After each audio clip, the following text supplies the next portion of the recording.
Okay, so we're going to be talking about what's happening now because this is something that I've said last summer with when it came out with the vaccine. Um, you had some people that were very pro-vaccine. You had some that were quote unquote anti-vaccine. You have some people that are just like waiting on the fence, saying, "Look, hey, you know what? Um, I understand science, and I'm not necessarily against the vaccine, but we need a little bit more time to really see how you know this thing pans out and the side effects and adverse reactions that probably need to be documented because you develop the vaccine at warp speed within months. Um, Clinical trials, clinical investigations are supposed to occur. Typically, the FDA process that are for drug approval that is several years in the making. And so what we see now is what I have predicted is that you're going to see a split in society, a divided society, almost a civil war. Now you have people, when they came down with these mandates on masks and vaccines, um, you're going to have a very strong divide down society. And people getting more emboldened on both ends of the spectrum. All right. So I was reading this article right here off WTOP News, um, and it's forwarded from the Associated Press, entitled "Mask Vaccine Conflicts Descend into Violence and Harassment."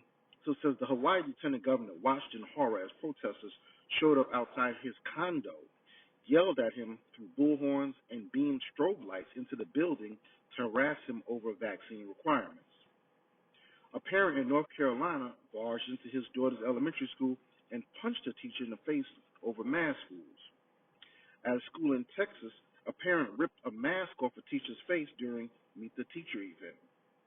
A Missouri hospital leader was approached in a parking garage this week by a man from Alabama who handed him papers accusing him of crimes against humanity.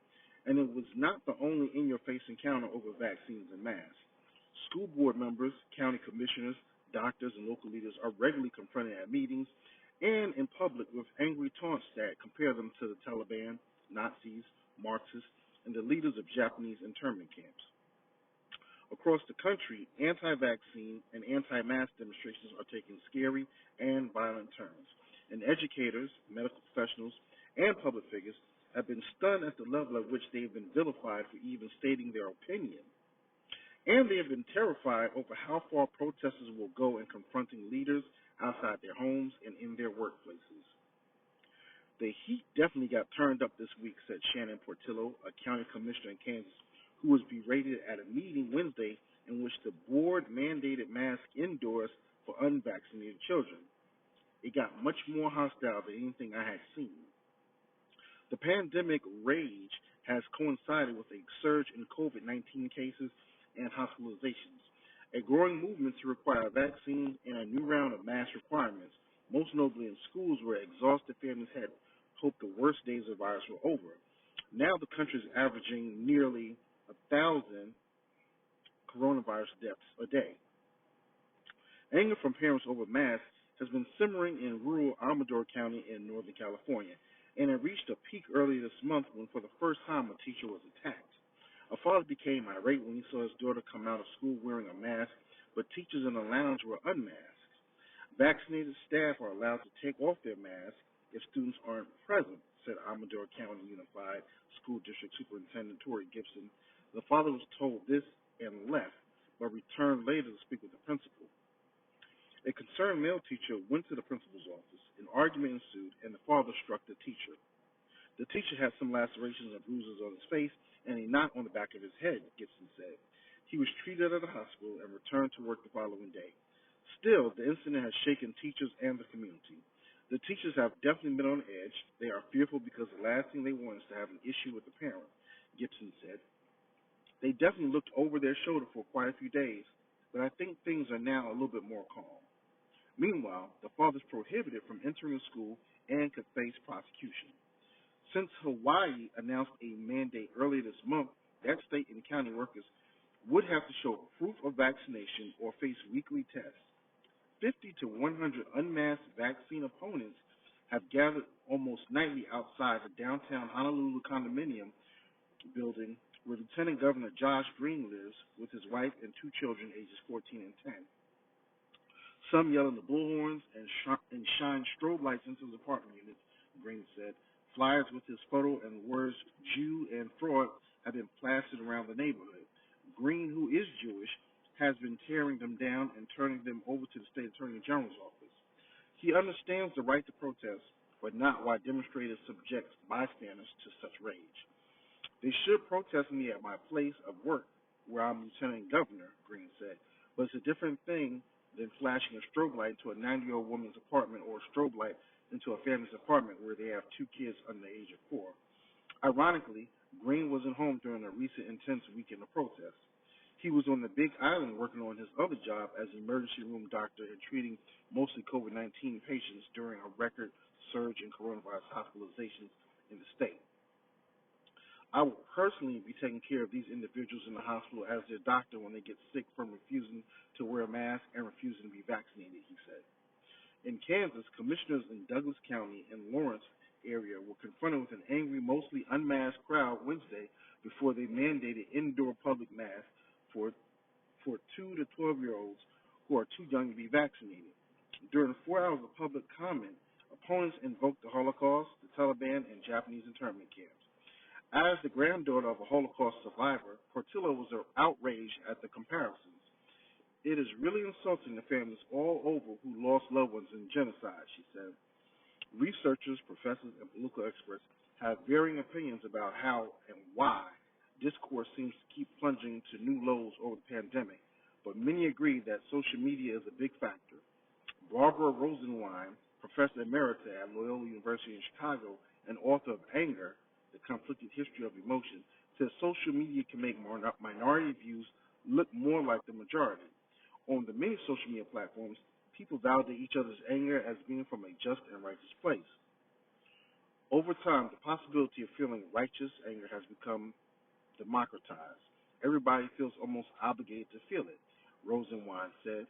That locks you into a position that will allow for no compromise, which is terrible for our country. That anger also makes it seem okay to buck authorities such as teachers and government at a time of heightened culture wars on topics like education. Getting punished or even arrested might feel like a badge of courage, she said. I don't think these people are running into old age homes and telling grannies she better not get vaccinated, Rosenwein said. I think they're telling the school teachers because teachers represent an elite that's teaching their kids. Rosenwein said there's no grandstand, one-size-fits-all solution to talking to a friend or family member who may be taking an anti-mask and anti-vaccine stance to extreme levels. You have to start where they are. Let's hear your reason and try to go from there, Rosenwein said. Dr.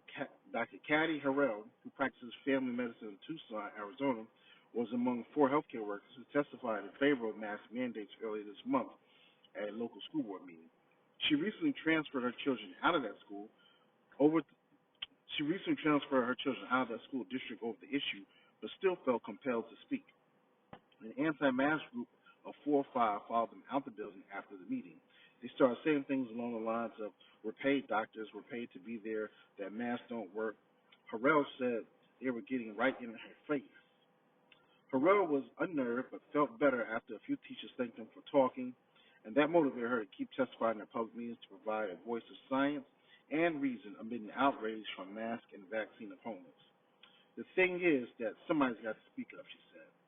Kelleher, reporter from Honolulu, Tang from Phoenix, and Rodriguez from San Francisco, all Associated Press writer Heather Hollingsworth contributed from Mission, Kansas. And that concludes the article. And so basically this is kind of like giving the rundown of the various experiences and instances that they've seen throughout the country, but I think we're going to see a lot more. I believe this is just gummy bear cheesecake level stuff. I think there's going to be a lot more because you're talking also about taking people's ability to earn. You're taking away their livelihood, taking people's jobs away. And I don't think that's the best way to do it. There's got to be some in between ground. Um, I don't know. I don't know. But yeah. So, like I said, this might drive a civil war if we're not careful on how we move and mitigate this whole situation. Um, and then the other thing is that people keep forgetting. They keep saying, "Oh well, um, if you're vaccinated, then you can come to this location or this endeavor here." And people are going there that are allegedly vaccinated, but they are taking off their mask. But the same people that are recommending that the vaccinated get access and everything, and Fauci just told you that even the vaccinated people can still contract it and still transmit it.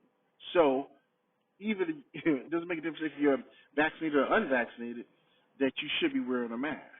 Um, it's very interesting. It's very interesting. We're seeing a lot of breakthrough cases of vaccinated individuals that are having breakthrough infections. We've seen the Reverend Jesse Jackson, who was vaccinated, and now him and his wife have been hospitalized. They tested positive, but it had to be serious enough for them to be hospitalized. So these are just things that people have to really have mature conversations about. And that's it. I'm out.